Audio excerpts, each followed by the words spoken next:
جبین شوق کے سجدے لٹائے جاتے ہیں، ترانے ناتے نبی کے سنائے جاتے ہیں، اور خدا کی شان جو روتے تھے کل تک غاروں میں، وہ آج عرش پہ مہمان بنائے جاتے ہیں، وہ آج عرش پہ مہمان بنائے جاتے ہیں۔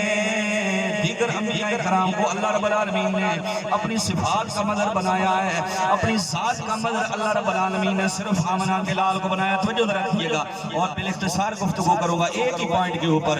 اللہ رب العالمین جل وعلا نے اپنی صفات کے مظہر انبیاء کرام کو بنایا، اور جس نبی نے اللہ کی جس صفت کو دیکھنا چاہا اللہ رب العالمین نے دکھا دی۔ حضرت عزیر علیہ السلام رب کی بارگاہ میں عرض کرتے ہیں قبرستان سے گزرتے ہوئے، اور ٹوٹی پھوٹی ہڈیوں کو، بوگی ہڈیوں کو دیکھ کر کہتے ہیں یا اللہ کس طرح مردوں کو زندہ کرے گا؟ اللہ فرماتا ہے فاماتہو، اللہ رب العالمین نے عزیر پر موت طاری کر دی۔ کتنا عرصہ؟ 100 سال تک۔ ادھر دراز گوش گدا بھی ہے، ادھر کھانے کا سامان بھی ہے۔ 100 سال کے بعد اللہ رب العالمین نے نئی زندگی دی۔ عزیر علیہ السلام اٹھے، اللہ رب العالمین نے فرمایا کم لبست، کتنا عرصہ تک تو سویا رہا ہے؟ حضرت عزیر نے عرض کی یا اللہ یومن او بعد یوم، ایک دن یا ایک دن کا آدھا حصہ۔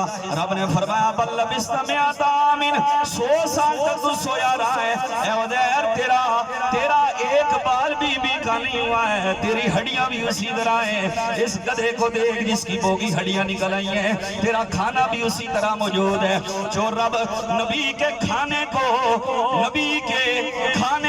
100 سال تک ترو تازہ رکھ سکتا ہے، امید ہے اللہ محمد عربی کے غلاموں کے کفن کو بھی میلا نہیں فرماتا ہے۔ ایک بار ذرا محبت سے میرے ساتھ اگر دل مانے تو ہاتھ اٹھا کر پڑھ دیجئے زمین میلی نہیں ہوتی، زمن میلا نہیں ہوتا۔ محمد قرآن ہے نا، تو پھر محبت سے بولیے محمد کے غلاموں کا کفن میں